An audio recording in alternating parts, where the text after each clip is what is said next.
warahmatullahi wabarakatuh. Saya Lutfia Nur Insyirah Paturung dari kelas A1 Pendidikan Matematika Universitas Negeri Makassar. Di sini saya akan menjelaskan mengenai teorema keterbagian dan algoritma pembagian pada mata kuliah Teori Bilangan. Yang pertama yang akan saya bahas yaitu mengenai keterbagian. Definisi dari keterbagian yaitu suatu bilangan bulat A tidak sama dengan 0 membagi habis bilangan bulat B. Ditulis A membagi B. Jika dan hanya jika ada bilangan bulat K sehingga B sama dengan A dikali K. Untuk notasi pada sebelah kiri ini kita dapat membacanya sebagai A membagi B atau B habis dibagi A atau A faktor B dan dapat dibaca sebagai B kelipatan A. Untuk notasi sebelah kanan ini dapat kita baca sebagai A tidak membagi B, atau B tidak habis dibagi A, atau A bukan faktor B, dan B bukan kelipatan A. Adapun sifat dasar keterbagian yang pertama itu 1 membagi A untuk setiap A elemen bilangan bulat. Yang kedua itu A membagi 0 untuk setiap A elemen bilangan bulat dan A tidak sama dengan 0. Yang ketiga itu A membagi habis A untuk setiap A elemen bilangan bulat dan A tidak sama dengan 0. Jika A membagi habis B, A tidak sama dengan 0, maka kemungkinan hubungan antara A dan B adalah A kurang dari B, A sama dengan B, atau A lebih besar dari B. Misalnya 3 membagi habis 6, atau 3 membagi habis 3, atau 3 membagi habis minus 3. Yang kedua itu ada teorema keterbagian. Teorema yang pertama, misalkan A, B, dan C bilangan bulat berlaku jika A membagi B, maka A membagi B dikali C. Kita buktikan menggunakan definisi keterbagian. A membagi B, B sama dengan A dikali X, X merupakan elemen bilangan bulat.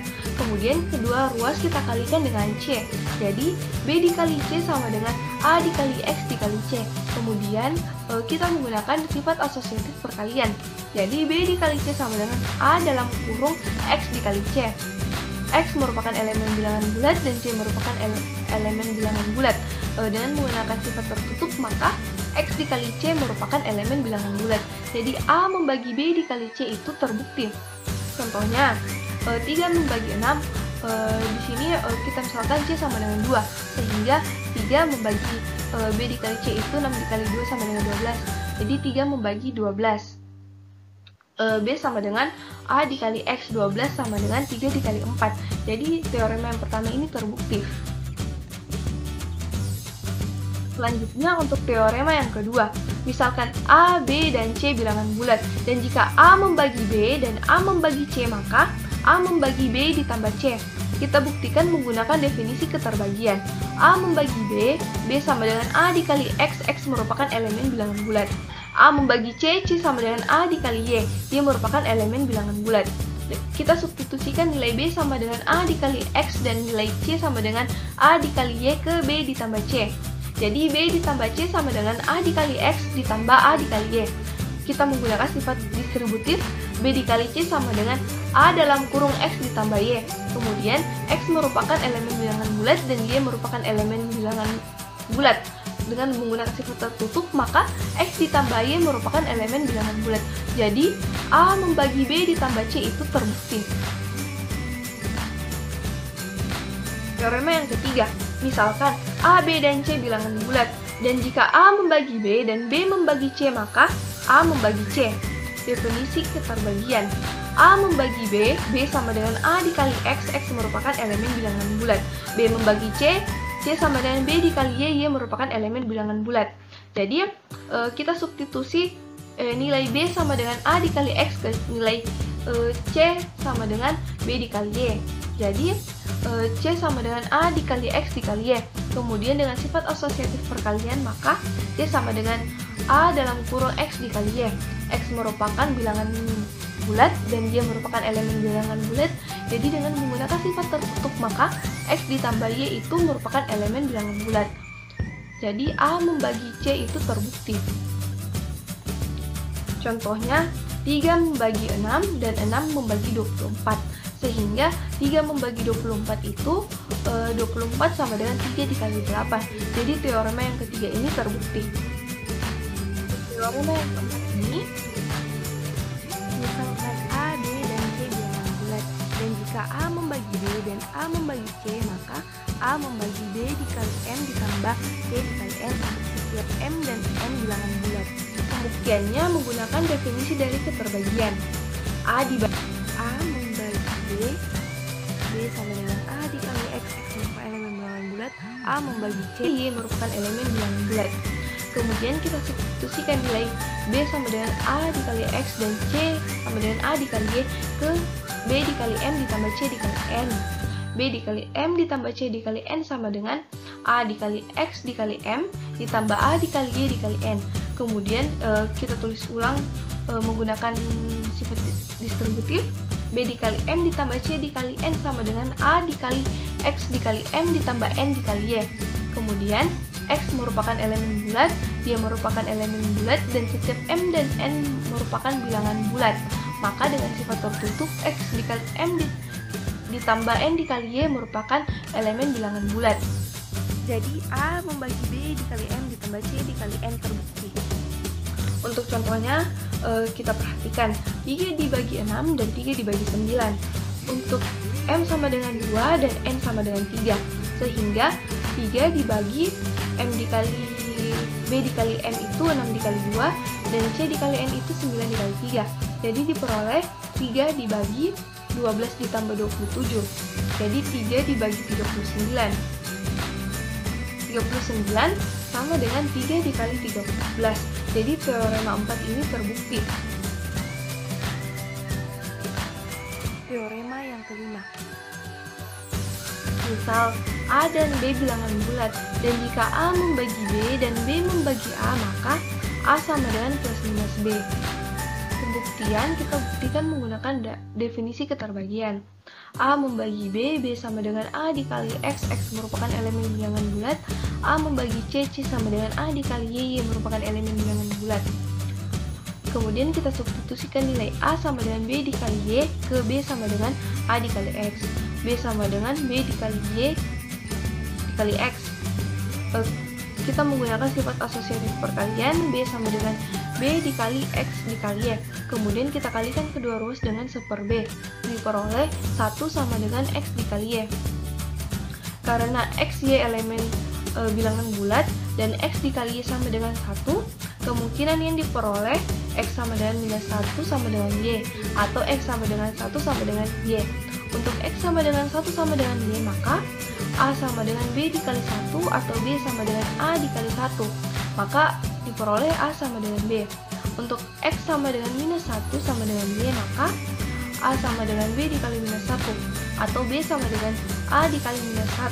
A sama dengan minus B. Maka dengan demikian diperoleh A sama dengan plus minus B. Jadi teorema 5 ini terbukti. Selanjutnya teorema yang ke-6. Misalkan A dan B bilangan bulat, A lebih besar dari 0, B lebih besar dari 0, A membagi B, maka A lebih kecil sama dengan B. Pembuktian menggunakan definisi keterbagian. A membagi B, B sama dengan A dikali X, X merupakan elemen bilangan bulat. Dengan menggunakan sifat tertutup, A lebih besar 0, B lebih besar 0, maka X lebih besar 0. Karena X lebih besar 0 demikian, jika X sama dengan 1, maka A sama dengan B. Jika X lebih besar 1, maka A lebih kecil B. Maka dapat dituliskan A lebih kecil sama dengan B. Contohnya, 3 membagi 6 dan 3 membagi 3. Selanjutnya, teorema yang ke-7. Misalkan A dan B bilangan bulat. A membagi B jika dan hanya jika M dikali A membagi M dikali B untuk setiap M bilangan bulat, M tidak sama dengan 0. Kita buktikan menggunakan definisi keterbagian. A yang membagi B, B sama dengan A dikali X, X merupakan elemen bilangan bulat. M dikali B sama dengan M dikali A dikali X. Kita menggunakan sifat asosiatif dari perkalian. M dikali B sama dengan M dikali A dikali X. Jadi M dikali A membagi M dikali B terbukti. Jika A membagi B, maka M dikali A membagi M dikali B. Untuk setiap M bilangan bulat, M tidak sama dengan 0. Contohnya, 3 membagi 6. Di sini M yang digunakan itu adalah 4. Jadi, 3 dikali 4 membagi 6 dikali 4. Jadi, 12 membagi 24. Di sini diperoleh 24 sama dengan 12 dikali 2. Jadi, teorema yang ketujuh ini juga terbukti. Ke-8. Misalkan A dan B bilangan bulat. Jika A membagi B, B tidak sama dengan 0, maka mutlak A lebih kecil sama dengan mutlak B. Pembuktian menggunakan definisi keterbagian. A membagi B, B sama dengan A dikali X, X merupakan elemen bilangan bulat. Mutlak B sama dengan mutlak A dikali mutlak X. Itu sifat nilai mutlak. Mutlak X lebih besar dari 0, karena nilai mutlak pasti positif dan diberikan B tidak sama dengan 0. Dengan demikian, jika X sama dengan 1, mutlak X sama dengan 1, maka mutlak A sama dengan mutlak B. Jika X lebih besar dari 1, maka mutlak X lebih besar 1. Maka mutlak B lebih besar dari mutlak A atau mutlak A lebih kecil dari mutlak B. Maka dapat dituliskan mutlak A lebih kecil sama dengan mutlak B. Jadi, terbukti jika A membagi B, B tidak sama dengan 0, maka mutlak A lebih kecil sama dengan mutlak B. Untuk definisi 9, jika ditentukan barisan bilangan 0, 1, 2, 3, 4 hingga mutlak A dikurang 1 dengan A tidak sama dengan 0, maka beda dua bilangan sebarang dari barisan itu tidak terbagi oleh A. Dengan kata lain, beda dua bilangan sebarang dalam barisan itu hanya terbagi A jika beda itu sama dengan 0. Untuk pembuktiannya, misalkan ambil P dan Q dari barisan tersebut, yaitu pembuktian kontradiksi. Andaikan mutlak A membagi P dikurang Q, maka P lebih besar sama dengan 0 dan P kurang dari mutlak A. Dan Q lebih besar sama dengan 0, Q kurang dari mutlak A, di mana P tidak sama dengan Q, P lebih besar dari Q, sehingga P dikurang Q lebih besar dari 0. Kemudian dengan menggunakan definisi dari keterbagian, yaitu pertama, P dikurang Q sama dengan mutlak A dikali X, di mana X merupakan elemen bilangan bulat. Kemudian kedua ruas kita jumlahkan dengan Q, maka P sama dengan mutlak A dikali X ditambah Q. Dengan menggunakan definisi kebersamaan, P lebih dari mutlak A dikali X. Kemudian kita substitusi P sama dengan mutlak A dikali X ditambah Q ke P dikurang Q lebih dari 0. Maka mutlak A dikali X lebih dari 0. Dari pernyataan 3 dan 4, sehingga mutlak A dikali X lebih kecil dari P dan mutlak A dikali X lebih dari 0. Jadi, mutlak A dikali X lebih kecil dari P dan mutlak A dikali X lebih besar dari 0 bertentangan. Dan dengan pemisalan, P lebih besar sama dengan 0 dan P kurang dari mutlak A. Dengan demikian, perandaian mutlak A membagi P dikurang Q adalah kontradiksi, sehingga harus diingkari. Jadi, mutlak A tidak membagi P dikurang Q, sehingga beda dua bilangan sebarang dari barisan itu tidak terbagi oleh A. Jadi, teorema yang ke-9 ini terbukti. Untuk teorema yang ke-10, jika diketahui A dan B adalah bilangan bulat dengan A tidak sama dengan 0 dan ada bilangan bulat K sehingga berlaku B sama dengan A dikali K, maka K bernilai tunggal. Pembuktiannya pertama, kita andaikan K tidak tunggal, maka ada bilangan bulat K dan M. K tidak sama dengan M.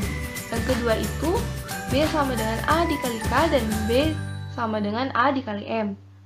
Yang ketiga itu, kita substitusi B sama dengan A dikali K ke B dikali M. Jadi A dikali K sama dengan A dikali M. A tidak sama dengan 0, maka kalikan kedua ruas dengan 1 per A. Diperoleh K sama dengan M. Dengan demikian, dari pernyataan yang keempat bertentangan dengan pengandaian K tidak sama dengan M, karena pengandaian diingkari, yang berarti K terbukti tunggal. Selanjutnya untuk teorema yang ke-11. teorema 11, misalkan A, B, dan C adalah bilangan bulat.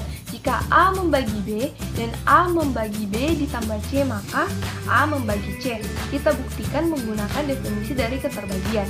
A membagi B, B sama dengan A dikali X, X merupakan elemen bilangan bulat. A membagi B ditambah C, B ditambah C sama dengan A dikali Y, Y merupakan elemen bilangan bulat.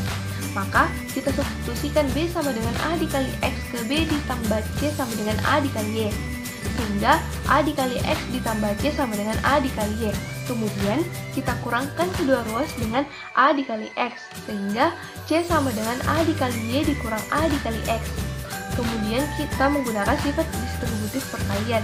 Jadi C sama dengan A dikali dalam kurung Y dikurang X. Karena X dan Y merupakan elemen bilangan bulat, maka dengan sifat tertutup Y dikurang X merupakan elemen bilangan bulat. Jadi A membagi C terbukti. Jika A membagi B dan A membagi B ditambah C, maka A membagi C. Nah, yang ketiga yang akan saya bahas yaitu mengenai algoritma pembagian. Algoritma pembagian yaitu jika A dan B bilangan-bilangan bulat dengan B lebih besar 0, maka terdapat bilangan-bilangan bulat Q dan R yang memenuhi. A sama dengan Q dikali B ditambah R, dengan R lebih besar sama dengan 0 dan R lebih kecil dari B. Di sini A disebut juga sebagai yang dibagi, Q merupakan hasil bagi, B merupakan pembagi, dan R merupakan sisa bagi. Di sini, mengapa R berada di rentang lebih besar dari 0 dan kurang dari B, yaitu kurang dari pembaginya? Karena jika R lebih dari pembagi, artinya proses pembagian masih belum selesai, karena masih ada bilangan yang masih bisa dibagi.